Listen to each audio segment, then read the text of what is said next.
रायगड़ा जिलार विजु जनता दलर नूतन जिला सभापति पदवी को नहीं बहुत दिन है कल्पना जल्पना लगी रही।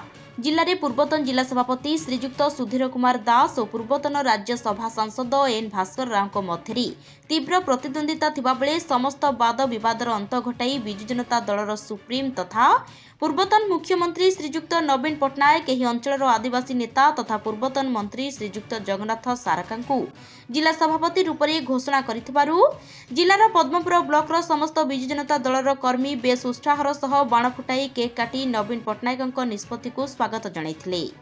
एही कार्यक्रम में वरिष्ठ बीजेडी नेता दुर्गा साहू, सुरेश मिश्र, रमेश बाबू, बुना पाणिग्राही, प्रशांत कुमार दलाई, कुरेश दास, बुल्ला पंडा, टीना दास, कुना त्रिपाठी, केदार मिश्र, खली जेना और दलर अनेक कर्मी उपस्थित रही खुशी व्यक्त करथिले और आगामी दिन में दल पद्मपुर ब्लॉक रे आहुरी मजबूत रखियो बोली समस्ते शपथ नेथिले। रायगड़ा जिल्लारू पद्मपुर ब्लॉक रू टीना दास का रिपोर्ट, जेडेव न्यूज। जिंदाबाद जिंदाबाद बीजेडी जिंदाबाद जिंदाबाद जिंदाबाद।